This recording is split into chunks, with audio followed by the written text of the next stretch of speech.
Hi friends, అందరికీ నమస్కారం. ఏపీలోని పెళ్లి వేడుకలో తీవ్ర విషాదం. 28 మందికి పరిస్థితి విషమం. హాస్పిటల్లో అయితే జాయిన్ చేశారు. అసలు ఏం జరిగింది, ఏంటి వివరాలు తెలుసుకుందాం. వీడియో పూర్తిగా చూడండి, అలాగే తప్పకుండా లైక్ చేసి ఛానల్ని సబ్స్క్రైబ్ చేసుకోండి. వివరాల్లోకి అయితే వెళ్ళిపోదాము. సరదాగా ఆనందాల మధ్య జరగాల్సిన పెళ్లి వేడుకలో కాస్త తీవ్ర విషాదం చోటు చేసుకుంది. ఇది ఆంధ్రప్రదేశ్లోని కోనసీమ జిల్లా, అంబేద్కర్ కోనసీమ జిల్లాలోని కొత్తపేట మండలం రామ్మోహన్ రావు పేటలోని ఈ ఘటన అయితే జరిగింది.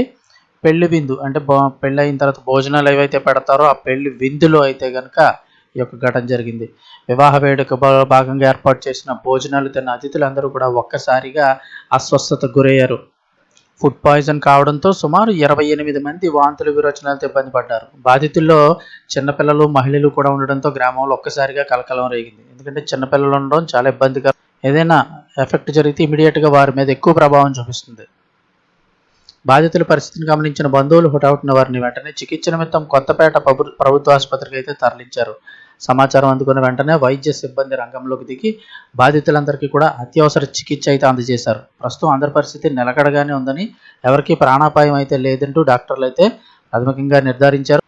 ఇదేంటంటే ఫుడ్ పాయిజన్ వల్ల కానీ, లేదంటే కలుషిత నీటి వల్ల, లేదంటే కలుషిత ఆహారం వల్ల ఏదైనా ఫుడ్లో కానీ వాటర్లో కానీ జరిగి ఉండొచ్చని డాక్టర్లు అయితే కనుక అనుమానిస్తున్నారు. ఈ ఘటనపై రాష్ట్ర వైద్య ఆరోగ్య శాఖ మంత్రి సత్యకుమార్ యాదవ్ కూడా వెంటనే స్పందించి అధికారులందరితో కూడా మాట్లాడారు. బాధితుల ఆరోగ్య పరిస్థితిని అడిగి తెలుసుకున్నారు. ఆసుపత్రిలో ఉన్న వారందరికీ కూడా మెరుగైన వైద్య సేవలు అందించాలని, అవసరమైతే స్పెషలిస్ట్ డాక్టర్ల పర్యవేక్షణలో చికిత్స చేయించాలని జిల్లా యంత్రాంగాన్ని ఆదేశించారు.